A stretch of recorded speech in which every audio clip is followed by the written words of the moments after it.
world can feel safe most of the time, but Jesse Earl's story is a jolt of reality. This young woman with a bright future was taken too soon, leaving a huge hole in the lives of everyone who knew her. It's a story that makes you angry, confused, and desperate for answers. Jessie's disappearance and the discovery of her remains are a disturbing mystery. Jessie was murdered. The art student was aged 22 when she disappeared from Eastbourne in 1980. Her body was found in 1989 at the Beachy Head beauty spot. There were no clothes. Her bra was found with knots in it and may have been used to tie her wrists. Former detective Anne Capon, who worked on the original inquiry, she said she and colleagues had always believed Jessie's death was murder, but that a senior officer had made it clear it shouldn't be regarded as one. Potentially vital evidence like the bra couldn't be found. She said advances in science meant there's every chance DNA could have been recovered from it had it been kept. In relation to Peter Tobin and Jesse Earl's death are undeniable. He was living in Eastbourne at the time that Jessie disappears. He moves as soon as Jessie's body is discovered. There are connections to the local church in Eastbourne, which I've visited. I've even spoken to the priest that was in that church at the time, who remembered Peter Tobin at that time.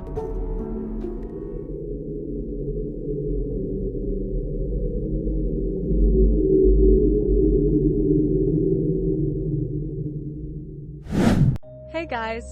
Welcome back to your go-to place of dark and captivating true crime stories. We're here at Crimeco to unearth the mysteries that haunt us all, bringing you the stories that'll leave you intrigued. If you dig our content, hit that subscribe button and smash that like button. It helps us keep bringing the chills.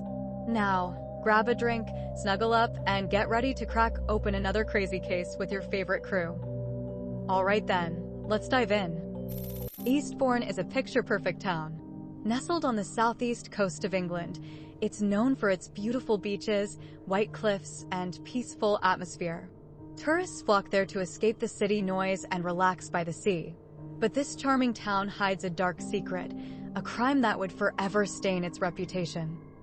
At the center of the story is Beachy Head, a breathtaking chalk cliff with stunning views of the English Channel. Hiking trails wind through the area, leading to secluded spots. Nature lovers and walkers like Jesse Earl were drawn to this natural beauty. The contrast between the peaceful scenery of Beachy Head and the horrific crime that happened there is shocking. It's hard to believe that such a tranquil place could be the site of something so awful. This strange mix of beauty and violence makes the mystery of Jesse's fate even more confusing. Now, the once peaceful community is filled with fear and unease. Jesse Earl, a bubbly 22-year-old art student, loved exploring the outdoors. Beachy Head, with its gorgeous trails and ocean views, was her happy place. But this beautiful spot would become the scene of a terrible tragedy. Jessie seemed to have everything going for her. She was free-spirited, independent, and bursting with creativity. Her love for art and nature was clear in everything she did. But lurking beneath the surface of this perfect life was something dark, something that would shatter Jesse's world forever. Jesse Earl was born on December 16, 1957, a firecracker from the start. Her parents, John and Valerie, raised her in a loving home where she discovered a love for the outdoors. This love for nature would stick with her throughout her life. By the time she reached Eastbourne College of Art and Design, Jesse's creative side was in full bloom. She loved to write and capture the beauty of the world around her through art. One of her favorite spots was Beachy Head. It was her escape, a place where she could read, relax by the ocean, and find inspiration for her next masterpiece. But Jessie wasn't all about art school. Her parents remembered her as a warm, caring young woman who cherished her independence while staying close to her family. Her laugh was infectious, and her zest for life made everyone around her smile. That's why the news of her disappearance, and then her tragic death, hit everyone so hard. On May 15, 1980, Jessie made a normal phone call to her mom from a beachside payphone in Eastbourne. She said she'd be back home the next day, nothing out of the ordinary. but Jessie never came home. When Jessie didn't show up on the 16th, her parents started to worry. They knew Jessie was reliable and always kept them in the loop. The silence was deafening. Valerie, Jessie's mom, raced to Eastbourne the next day to figure out what was going on. The scene at Jessie's apartment was terrifying. It looked like she'd just left for a few minutes and never returned. Dirty dishes sat on the table, a book and her glasses were open, and her purse was on the bed. It was like she vanished into thin air. Panic set in. Friends said they hadn't seen Jessie since the Wednesday before. Her diary had no clues, nothing about where she might have gone. The police jumped into action, searching with dogs and plastering missing person posters everywhere. They even used a helicopter with fancy heat detectors to scan the area, but nothing. Week after agonizing week, there were no answers, no sign of Jessie. The search for Jessie dragged on for years. Her parents wouldn't give up, going on TV shows like Cry Watch to plead for any information that might lead to her. Then, in 1989, came a shocking twist. A little girl was flying a kite on Beachy Head when the wind yanked it into some bushes. Her dad went to get it, and what he found instead was horrifying: Jessie's remains. It had been almost 10 years, and Jessie's bones were all that was left. But there was one haunting clue: her bra, tied tightly around her wrists. It was clear something terrible had happened. The police swarmed the scene. They searched every inch of the area, sifting through the dirt for anything that could explain what happened to Jessie. They even brought in a team with metal detectors, hoping to find a missing piece of the puzzle. They found some jewelry and buckles, but nothing that gave a clear answer. The search for answers in Jessie's case took a terrible turn. For long months after finding her remains, a hearing to determine how she died came to a frustrating end. The judge basically said, "We don't know. There wasn't enough evidence to say for sure what happened." This was a huge blow to Jessie's parents, John and Valerie. They knew their daughter wouldn't just disappear. The idea that she might have hurt herself or accidentally died was unthinkable. To them, it was clear something awful had happened. Making things worse, the police report from when Jessie first went missing guessed she might have committed suicide because of school stress and allergies. This turned out to be a terrible assumption, and a later hearing in 2022 would reveal it probably messed up the whole investigation from the start. Then, in a cruel twist of fate, some key evidence was destroyed in 1997. This included the bra found on Jessie's wrists and the soil where her remains were located. Without this evidence, using modern technology to find answers seemed impossible. But Jessie's parents wouldn't give up. They knew the truth was out there, and they wouldn't let their daughter's case be forgotten. They went on national television, pleading for any information, any clue that might lead to justice for Jessie. Their unwavering determination kept the fight alive. Years went by, but the search for Jessie's killer took a surprising turn.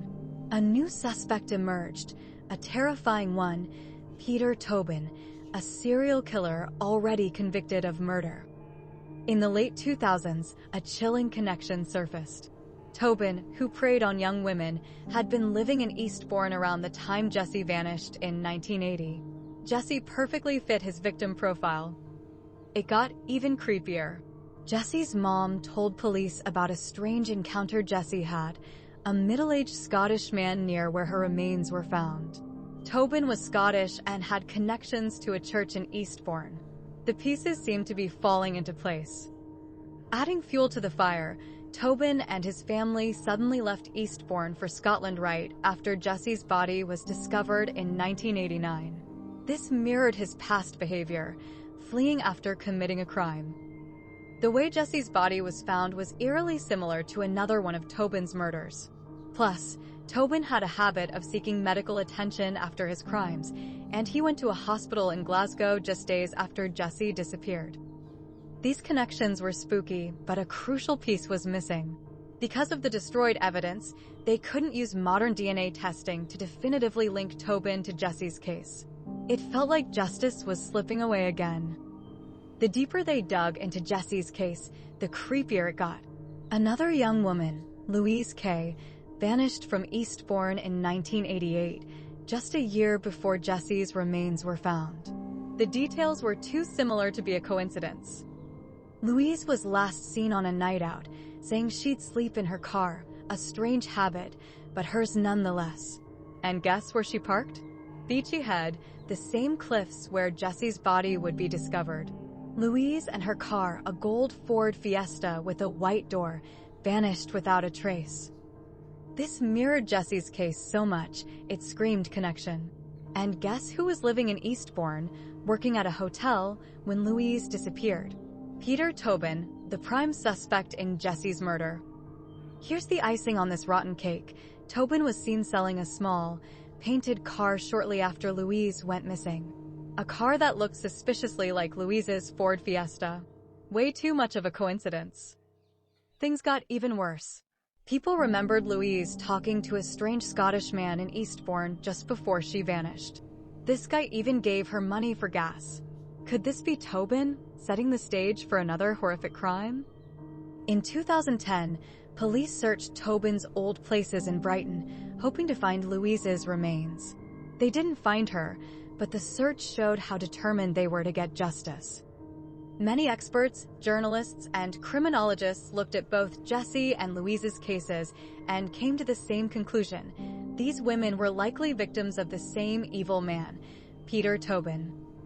They investigated Jesse's case, connecting it to Louise Kay's disappearance and pointing to Peter Tobin as the likely culprit. But even though the pieces seemed to fit, they couldn't nail him for sure. Tobin being in Eastbourne during both disappearances, the way he operated, and the fact that both women saw a mysterious Scottish man, it all looked really bad for him. But the problem was evidence.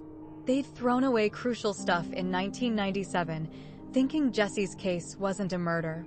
This meant no modern DNA testing to definitively link Tobin to the crime.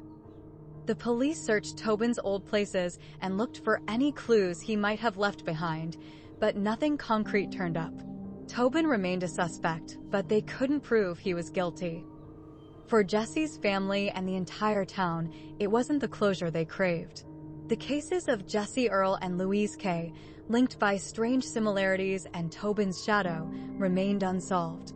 A dark stain on the once peaceful Eastbourne. Decades went by, but Jesse's parents, John and Valerie, never gave up. They always knew something terrible had happened to their daughter, and they wouldn't rest until they found the truth. Finally, in 2020, they made a big plea to the government to reopen Jesse's case.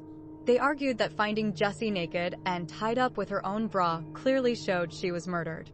"We always knew it was murder," they said firmly. Their fight paid off. In November 2020, a government official agreed with them. He admitted the original investigation wasn't thorough enough, and there were more leads to chase. This meant a new hearing could finally happen. In December 2021, a judge gave the green light for a fresh look at Jesse's case. This was a huge turning point after all those years of waiting. May 2022 arrived, and the new hearing began. The news from the judge was what Jesse's family had been waiting for. Jesse's death was officially ruled a murder. The hearing also revealed some horrifying details. The judge concluded Jessie was likely tied to a tree with her bra and possibly even attacked before she was killed. He also criticized the original police investigation for wrongly assuming Jessie might have killed herself. This mistake, he said, wasted valuable time that could have been spent finding her killer. Finally, the judge acknowledged the immense pain Jesse's parents had suffered. He said it was a substantial injustice and that they deserved justice for their daughter. The new hearing brought a wave of change. After the judge ruled Jesse's death a murder, the police had to admit they messed up. The police chief, Joe Shiner, took full responsibility for what happened in the past. "We let Jessie and her family down," she basically said. The investigations back in 1980 and 1989 weren't good enough, not even close. This was a tough pill to swallow, but at least they were owning their mistakes. Shiner promised to follow up on any new leads that might pop up. Maybe, just maybe, they could finally find whoever was responsible for Jesse's death. The case is still open, and the pressure is on the police to fix their mistakes and give Jesse's family, and the whole town, some peace. It won't be easy, but Jesse's parents are determined to see it through, and the new hearing gave them some much-needed clarity. Jesse's story has become well-known, with documentaries and news specials keeping her case alive. One program, Killers Behind Bars, The Untold Story, even pointed the finger at a serial killer named Peter Tobin as the possible culprit. Jesse's story wasn't over after the new hearing. Documentaries and journalists jumped in to try to find the truth. Investigative reporter Mark Williams Thomas did a whole episode on his show, The Investigator, about Jessie and Louise Kay, another woman who disappeared from the same town. He showed how their cases might be connected and that the same horrible person could be behind both. Even a big newspaper, The Telegraph, made a mini documentary about Jessie.